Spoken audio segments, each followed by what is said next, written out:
로마서 말씀을 계속 이어서 보고 있습니다. 지난 시간에 로마서 13장 앞에 있는 말씀들을 좀 봤는데요. 그중에 그런 얘기가 있었습니다. 공연히 그들이 칼을 가지고 있는 게 아니다라는 얘기, 위에 있는 권세들에 복종하라라는 말씀 안에서 공연히 칼을 가지고 있는 게 아니다 하면서 우리가 선행을 하거나 위에 있는 권세들에게 복종할 때에 나를 해야 할 것 같은 그런 두려움에 그것을 복종하거나 선한 일을 하는 것이 아니라 양심을 따라하면 되지 않냐, 이런 얘기를 했던 것을, 그런 본문이 있었다는 것을 우리가 보았습니다. 똑같은 일을 해도 그 사람이 왜 그 일을 하는지, 그 사람이 어떤 사람인지를 보면 그 사람이 왜 그 일을 하는지 그 동기가 또 다르기도 합니다.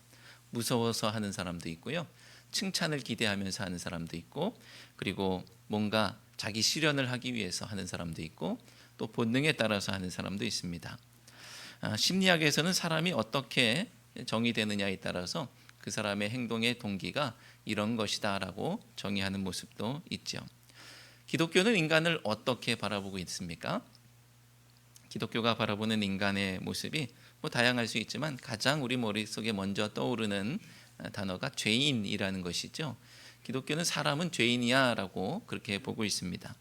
하지만 이런 암울한 분석을 세상 사람들 중에는 못 견뎌 하는 사람들이 있습니다. 아니, 무슨 죄인이야 라고 생각을 하는 것이죠. 그래서 너무 죄의식에 빠져 살아가는 기독교인들을 향해서 좀 냉소적으로 바라보기도 합니다. 그들이 볼 때 기독교인들은 죄책감에 주눅들어서 살아가는 그런 모습으로 보이기 때문일 겁니다.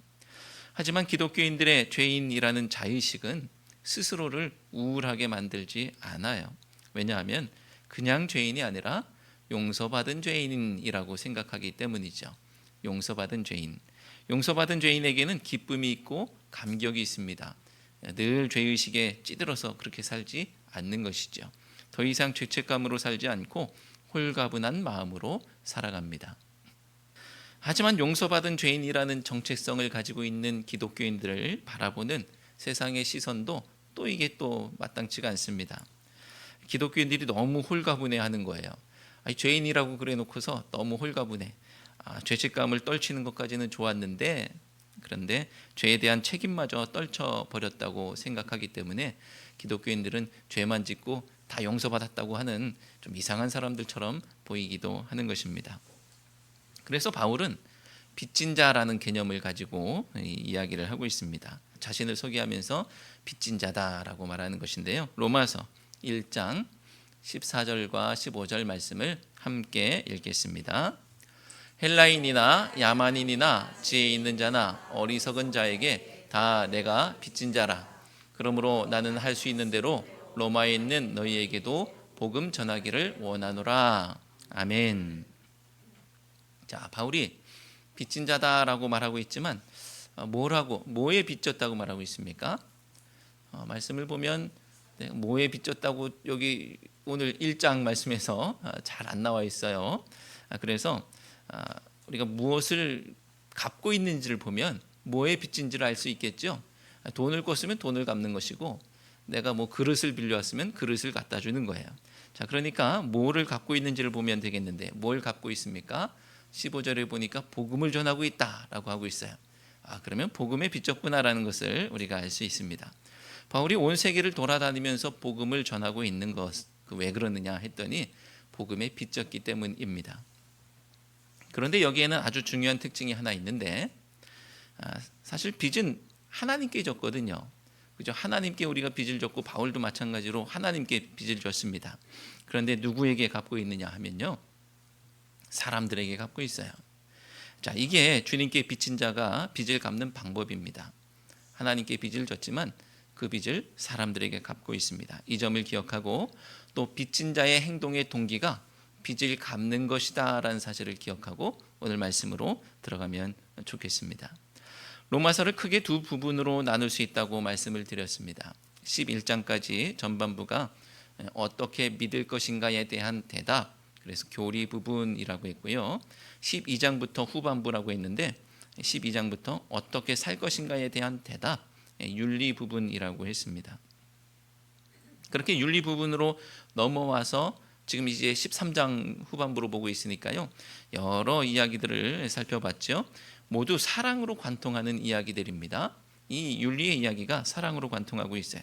교회 안에 있는 성도들을 어떻게 사랑할 것인지, 또 교회 밖의 사람들, 또 심지어는 위에 있는 권세들, 그들과 어떻게 친구가 될 것인지, 그들을 또 어떻게 사랑할 것인지에 대한 이야기로 살펴본 것이죠.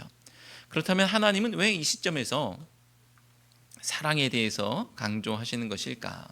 하나님이 왜 사랑하라고 하시는지 오늘 그 이유를 알 수가 있는데, 첫째는 성도가 사랑의 빚을 졌기 때문이고요. 둘째는 시간이 임박했기 때문입니다. 때가 가까이 왔고 이제 깰 때가 되었기 때문에, 시간이 임박했기 때문에 사랑하라고 하고 있는 것이죠. 먼저 성도가 사랑해야 하는 이유 첫 번째부터 살펴보겠는데요. 성도가 사랑에 빚졌기 때문입니다. 오늘 본문 말씀에서 바울은 성도의 정체성에 대해서 빚진 자라고 말하고 있지만, 그 중에서 어떤 빚진 자라고 하고 있느냐 하면요, 사랑에 빚진 자라고 하고 있죠. 8절 말씀을 함께 읽겠습니다. 피차 사랑의 빚 외에는 아무에게든지 아무 빚도 지지 말라. 남을 사랑하는 자는 율법을 다 이루었느니라. 아멘. 자, 사랑의 빚을 졌고요. 또 다른 사람들에게도 사랑의 빚만 져라, 이렇게 말씀하는 것이죠. 여러분 빚 많이 있으시죠? 빚 많이 있으세요? 현대 사회를 살아가면서 빚 없이 살아갈 수가 없는 것 같아요. 그죠? 아주 돈을 쌓아놓고 계시는 분이 아니라고 한다면 빚을 내서 휴대폰도 사고요, 또 할부로 자동차도 사고요, 또 아파트를 사도 대출을 끼고 삽니다. 그러니까 빚 없이 살아가지 못하는데, 자, 여러분 빚은 반드시 갚아야 합니까? 아니면 그거 안 갚아도 됩니까? 반드시 갚아야 되는 것이죠. 빚은 반드시 갚아야 됩니다. 그래서 어떤 것에 빚을 졌다면 그는 심지어 노예가 되기도 해요. 그것에 노예가 돼서 그 빚 갚느라고 허덕이면서 살아가기도 합니다. 그래서 이 빚 안 지려고 하는 분도 많이 계시고요. 또 뭐 예를 들면 좀 다른 얘기이긴 하지만, 어떤 단체에서 정부에서 지원을 받아서 어떤 사업을 한다고 칠 때 가능하면 그 정부 지원을 안 받으려고 하는 거예요. 왜냐하면 그 지원 받는 순간 감사도 받고 증빙 서류도 잘 만들어놔야 되고 귀찮은 일들이 많은 거예요. 그러니까 될 수 있으면 그거 안 하려고 하지만 또 어쩔 수 없이 그렇게 하기도 합니다. 그거에 노예가 되기 때문에, 거기에 구속되기 때문에 그거 안 하려고 하죠. 율법에 빚진 자, 여러분 율법에 빚진 자는 율법을 반드시 지켜야 합니까? 아니면 안 지켜도 됩니까? 반드시 지켜야죠. 율법에 빚을 졌으니까. 무조건 율법을 이루고 살아야 되는 것입니다. 왜냐하면 그의 정체성이 율법에 빚진 자이기 때문에 그의 행동의 동기는 율법을 이루기 위해서 살아가는 거예요. 오늘날도 유대인들이 안식일 규정을 지키는 것을 보면, 야, 저 사람들이 이렇게까지 해야 되나, 그렇게 생각되는 것들이 많이 있습니다. 그 중에 하나가 안식일 날은 일하면 안 된다고 하니까 안식일 날 엘리베이터, 내가 움직이고 어디 가기 위해서 엘리베이터 버튼을 누르는 것조차도 일하는 거다라고 해서 그 안식일 날 그걸 안 누르려고요, 세팅을 미리 해놓는 거죠. 그래서 각 층별로 미리 그냥 다 같이 서는 거예요. 계속 움직여요. 계속 움직이고 내가 이제 기다리면은 내가 탈 수 있는 거죠. 이렇게 계속 움직이도록 세팅을 해 놓습니다. 반드시 율법을 지키기 위해서 노력을 하고 거기에 노예가 되어 가지고 빚 갚으면서 그렇게 살아갑니다. 그들에게 이게 할 만한 일인지 모르겠어요. 여러분이라면 이게 할 만하신지 모르겠지만, 제가 볼 때는 빚 갚느라 허덕이는 인생의 모습입니다. 새 폰만 보면 그럴싸하죠. 야, 이 새 휴대폰 그럴싸합니다. 그리고 새로운 자동차만 봐도 그럴싸합니다. 요즘에 새 폰 사는 사람도 여기 우리 교회 많고요. 몇 안 되는 교인들인데 새 차들이 지금 막 넘쳐나고 있습니다. 그런데 차만 보면, 또 휴대폰만 보면 그럴싸합니다. 야, 새 아파트, 새 집이야, 그럴싸합니다. 그런데 실상 자세히 들여다보면 빚 갚느라 허덕이는 인생 아니겠습니까? 그래서 죄송합니다만 벤츠거지, 이런 얘기도 있어요. 껍데기는 아주 그럴싸한 거예요. 그럴싸한데 속은 안 그래요. 그래서 하우스 푸어, 이런 얘기도 있죠. 집은 멋있게 마련해 놨는데 그 뒤에 빈곤함이 있습니다. 율법을 지키는 것도 그럴싸해 보이기는 마찬가지이지요. 율법을 지키는 것 그럴싸해 보입니다. 아무래도 특별한 규칙이나 종교적인 규범이 약하고 거의 없는 개신교회의 입장에서는 엄격한 규칙을 가지고 있는 유대인들이나 또는 무슬림들이나 아니면 다른 종교의 어떤 규칙에 따라서 수행하는 그런 모습들을 보면 왠지 그럴싸해 보여요. 그리고 영적으로 보이기도 하고 대단해 보이기도 합니다. 하지만 이 그럴싸해 보이는 일은 가만히 들여다보면 사실은 빚 갚느라고 허덕이는 거예요. 율법의 빚을 졌기 때문에 그거 갚느라고 그냥 허덕이고 있는 그런 모습인 것이죠. 하지만 우리 인생이 빚 갚느라 허덕이는 인생이 아니라 주님께서 베풀어 주신 은혜 안에서 감사하는 인생이 되어야 될 줄로 믿습니다. 제가 왜 감사하는 인생 되어야 한다고 했느냐 하면요, 원래 빚이라는 것은 무조건 갚아야 하는 것이 맞지만 우리가 진 빚이라는 것은, 기독교인들이 진 빚은 다르기 때문에 그렇습니다. 우리가 진 빚은 다른 말로는 선물이라고 할 수 있는 거예요. 선물. 우리가 예수님께 사랑의 빚을 진 것이 맞지만 말을 이렇게 바꿔보면 어떨까요? 예수님께 사랑의 빚을 졌다 이게 아니고요, 예수님께서 우리에게 사랑을 선물로 주셨다, 우리가 예수님에게 사랑을 선물 받았다라는 거예요. 왜냐하면 반드시 갚아야 하는 그 빚은 도무지 갚을 길 없는 빚이기 때문에 그렇습니다. 우리가 사랑의 빚을 졌는데 도무지 갚을 길이 없는 거예요. 갚을 수 있는 빚은 어떻게든지 갚아보려고 발버둥 쳐보고 그렇게 하겠지만 우리가 예수님께 받은 빚은, 그 선물은 갚을 수가 없는 거예요. 그러니까 감사하며 살아야 하는 것이죠. 갚을 수 없는 빚을 진 사람의 행동의 근거, 그것은요, 빚 갚는 게 아니에요. 갚을 수 없는 빚을 진 사람의 행동의 근거는, 모습은 감사하는 것입니다. 빚을 갚을 때는 거기에 지극정성 마음을 담을 필요도 없죠. 물론 돈 꿔주니까 고맙긴 하죠. 하지만 그 빚을 갚는다고 내가 마음과 정성을 다할 이유는 없지 않습니까? 마음을 담지 않아도 괜찮죠. 빚만 갚으면 되니까 상관이 없습니다. 하지만 우리가 갚을 수 없는 빚, 사랑의 선물에 감사하는 것은 거기에 마음을 담아야 하는 거예요. 그래서 계명을 지키는 개개의 일들을 넘어서서 그저 사랑하라고 하는 것입니다. 마음을 담는 것이기 때문에 그렇습니다. 9절 말씀을 함께 읽겠습니다. 간음하지 말라, 살인하지 말라, 도둑질하지 말라, 탐내지 말라 한 것과 그 외에 다른 계명이 있을지라도 내 이웃을 내 자신과 같이 사랑하라 하신 그 말씀 가운데 다 들었느니라. 아멘. 간음하지 말라, 살인하지 말라, 이 외에도 여러 계명들이 있는데 거기에 마음을 담지 않고 그저 형식적으로 몸이 건조하게 지킬 수도 있겠지만 우리는 율법을 지키느라 허덕이는 인생이 아니기 때문에 그저 감사함으로 마음을 담아서 이웃을 사랑한다면 오히려 그것이 우리에게 생명과 사랑을 선물로 주신 예수님의 뜻에 보답하는 삶이고, 또 갚을 수 없는 빚을 갚는 삶이라는 거예요. 10절 말씀을 함께 읽겠습니다. 10절. 사랑은 이웃에게 악을 행하지 아니하나니 그러므로 사랑은 율법의 완성이니라. 아멘. 인간이 율법을 도무지 지킬 수 없다는 것이 성경의 결론이지만, 그런데 그 사실을 모르는 유대인들은 그거 지킬 수 있는 줄 알고 그 빚 갚느라고 열심히 허덕이는 인생을 살고 있지만, 성경의 결론은 우리가 율법을 다 지킬 수 없다, 그것이죠. 그게 결론이지만 우리가 주님의 사랑에 감사하며 사랑의 빚을 갚으며 살아갈 때 이 율법을 이루고도 남는 일이라는 거예요. 원래는 도무지 갚을 수 없고 이룰 수 없는 일이지만 우리가 사랑하며 감사하며 살아갈 때에 그것을 이루고도 남는다는 말씀입니다. 갚을 수 없는 빚이기에 노예가 되기보다는 사랑의 선물에 감사하며 살아가는 우리 모두가 되시기를 주님의 이름으로 축원합니다. 서로 사랑해야 하는 이 두 번째 이유가 있는데요, 자다가 깰 때가 벌써 되었기 때문입니다. 11절 말씀을 함께 읽겠습니다. 또한 너희가 이 시기를 알거니와 자다가 깰 때가 벌써 되었으니 이는 이제 우리의 구원이 처음 믿을 때보다 가까웠음이라. 아멘.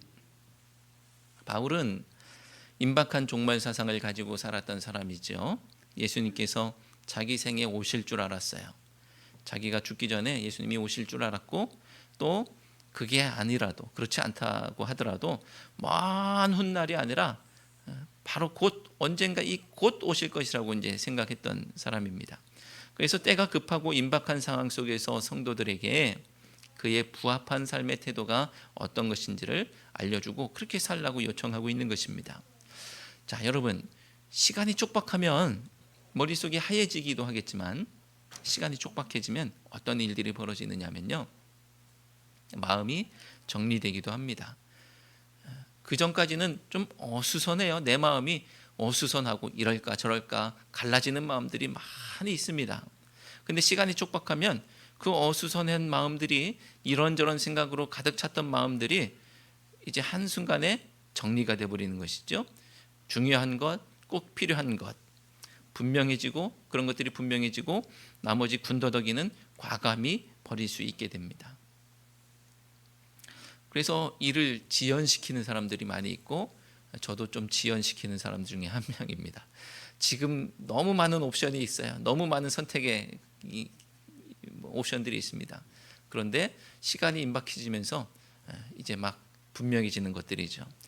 먹는 것에 진심인 분들의 철학 중에는 이런 철학이 있습니다. 우리가 앞으로 남은 날 동안 몇 끼를 먹겠다고, 얼마나 먹겠다고 그냥 아무거나 먹겠냐, 이런 것입니다. 한번 우리가 먹을 때 이제 먹을 날이 얼마 안 남았으니까, 이 끼니가 몇 끼니 안 남았으니까 먹을 때 아주 맛있는 것 찾아서 먹자, 이런 겁니다. 이렇게 때가 가까웠다는 것은 무엇을 먹을 것인지를 분명하게 해주기도 하고요, 또 우리의 모든 것들을 정리해 주기도 합니다. 그렇게 희미했던 것이 분명해지고 선명해지면 우리의 삶은 간결해지고 하나님의 말씀에 집중할 수 있게 됩니다. 말하자면 이렇게 되는 것이죠. 사랑하며 살기에도 부족한 시간, 왜 싸우겠냐, 이런 것입니다. 내가 이제 사랑하면서 살 날도 부족한 거예요. 시간이 얼마 없어요. 그럼 왜 싸우겠느냐 하면서 선택하고 집중하고 해야 할 일을 분명하게 하는 것입니다. 바울이 왜 선한 일을 도모하라고 하고 또 선한 일을 하라고 하느냐? 때가 임박했기 때문이죠. 선한 일만 하기에도 시간이 부족하기 때문입니다. 하나님께 영광 올려드리고 하나님의 기쁨이 되는 삶을 살기에도 부족하기 때문이에요. 이것을 다른 말로 하면 더 이상 기회가 없기 때문입니다. 기회가 없어요. 그러니까 사랑해야 되는 겁니다. 나에게 있는 기회를 선택해서 사랑하고 하나님 앞에 영광 올려드리는 겁니다. 나중에 다 후회하지 않습니까? 내가 그때 왜 그랬을까? 내가 그때 공부할 걸, 이런 후회도 하죠. 그때 왜 그랬을까? 내가 그렇게 했을 걸 하는 그런 후회들을 많이 합니다. 그때 예수님 믿을 걸, 그때 거룩하게 살 걸, 그때 하나님 편에 설 걸, 이런 후회들을 하죠. 그래서 바울은 성도들에게 세 가지 옷을 입으라고 합니다. 첫 번째, 빛의 갑옷이죠. 12절 말씀 함께 읽겠습니다. 밤이 깊고 낮이 가까웠으니 그러므로 우리가 어둠의 일을 벗고 빛의 갑옷을 입자. 아멘. 갑옷은 싸울 때 입는 옷입니다. 선한 일을 도모하는 것, 또 선한 사랑의 빚을 갚는 것, 이것들이 만만한 일이 아니라는 것을 알 수가 있죠. 악을 악으로 갚는 것을 포기하는 것이 얼마나 각오를 단단히 해야 하는 일이라는 것을 보여주는 것입니다. 두 번째 옷은 단정한 옷입니다. 13절 말씀 함께 읽겠습니다. 낮에와 같이 단정히 행하고 방탕하거나 술 취하지 말며 음란하거나 호색하지 말며 다투거나 시기하지 말고. 아멘. 오늘 말씀에서 명시적으로 옷이라고 나와 있지는 않지만 앞뒤 말씀을 따라서 단정한 옷이라고 해봤습니다. 방탕한 자리, 또 술 취하는 자리, 음란한 자리에 어울리는 옷이 있지요. 또 최소한 단정한 옷은 아닐 것입니다. 사람은 자리에 어울리는 옷을 입고 무엇을 할 것인지에 따라서 어울리는 옷을 입습니다. 저도 동산에서, 우리 옆에 있는 동산에서 가꾸고 또 허드렛 일을 할 때는 아주 편한 옷을 입습니다.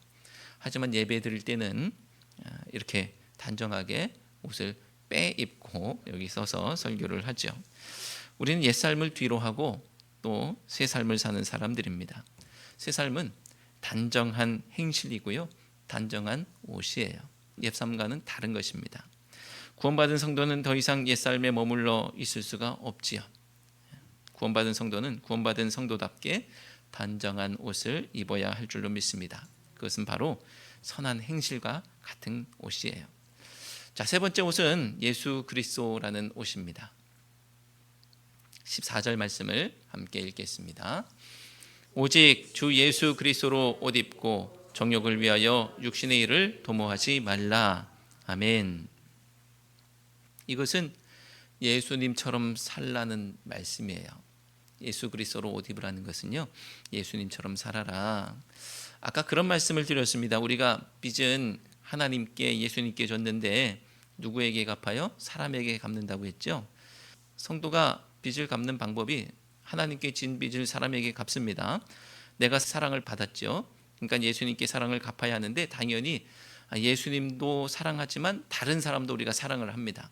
예수님께 받은 사랑의 빚을 예수님을 사랑함으로 갚기도 하지만 다른 사람을 사랑함으로 갚기도 합니다. 그 사람에게 나는 누가 되느냐 하면요, 예수님과 같은 사람이 되는 거예요. 나를 통해서 예수님을 보게 된다는 것입니다. 내가 다른 사람들에게 하나님께 빚진 그 빚을 갚을 때에 우리가 다른 사람들이 볼 때 예수님 같이 보여요. 내가 예수님이라는 옷을 입었기 때문에 나를 통해서 예수님을 볼 수가 있는 것입니다. 1만 달란트 빚진 자가 탕감을 받았습니다. 우리가 성경에 있는 이야기를 아실 텐데요. 1만 달란트는 뭐 환산 같은 거 할 필요 없이 그냥 내 평생 갚을 수 없는 그런 돈이에요. 어마어마한 돈을 빚졌는데 그것을 그 주인에게 탕감받았어요. 자, 이 사람은 이제 뭐에 빚을 졌습니까? 이 사람은 사랑의 빚을 진 거예요. 이전까지는요, 1만 달란트 빚진 자였어요. 근데 지금은 사랑의 빚을 진 사람입니다. 이 사람의 빚은 어떻게 갚아야 합니까? 다른 사람에게 그 빚을 탕감해 줌으로 갚을 수가 있죠. 그런데 이 사람이 그렇게 했습니까? 못했습니까? 못했습니다. 성도는 하나님께 빚을 졌지만 사람에게 갚아야 한다고 했습니다. 이것을 감사하며 사는 삶이라고 합니다. 하지만 이 사람은 그러지 못했죠. 빛의 갑옷이 아니라 어둠의 일을 입었고 방탕의 옷을 입었고 정욕의 옷을 입은 거예요. 오늘 말씀의 맨 마지막은 육신의 일을 도모하지 말라고 하며 맺고 있습니다. 그리고 이 말씀의 맥락은 선한 일을 도모하라는 흐름 속에 있어요. 우리 지난 시간에 선한 일을 도모하라고 바울이 그렇게 말하고 있는 것을 들었는데 이제 육신의 일을 도모하지 말라고 합니다. 그러므로 오늘 말씀은 분명합니다. 우리가 선한 일을 하려고 이것도 해보고 저것도 해보고 이런저런 것들을 다 해봅니다. 선한 일을 하려고 이것저것 다 해보는데 크게 중요한 게 아니에요. 사람에게 할 수 있는 다양한 선한 일들, 세상을 향해 위에 있는 권세를 향해 할 수 있는 선한 일들, 하나님을 향해 할 수 있는 선한 일들이 있겠지만 그 모든 것들은 우리가 사랑할 때 이미 그 속에 다 담겨 있다는 것입니다. 사랑하는 성도 여러분, 갚을 수 없는 빚을 갚겠다고 아등바등할 것이 아니라 주신 선물에 감사하며 사랑하며 살 때 하나님께서 기뻐하실 줄로 믿고 감사하며 사랑하며 살아가는 우리 모두가 되시기를 주님의 이름으로 축원합니다. 기도하시겠습니다. 하나님, 사랑의 빚 외에는 아무에게도 아무 빚도 짓지 않기를 원합니다. 주님께 받은 갚을 길 없는 사랑을 이제 형제 자매들에게 갚으며 주님께 감사하며 살기를 원합니다. 사랑할 수 있는 기회가 남아 있을 때 사랑하는 저희가 되게 하옵소서. 그리스도로 옷 입어 육신의 일이 아니라 선한 일을 도모하는 저희가 되게 해 주옵소서. 예수 그리스도 이름으로 기도드려옵나이다. 아멘.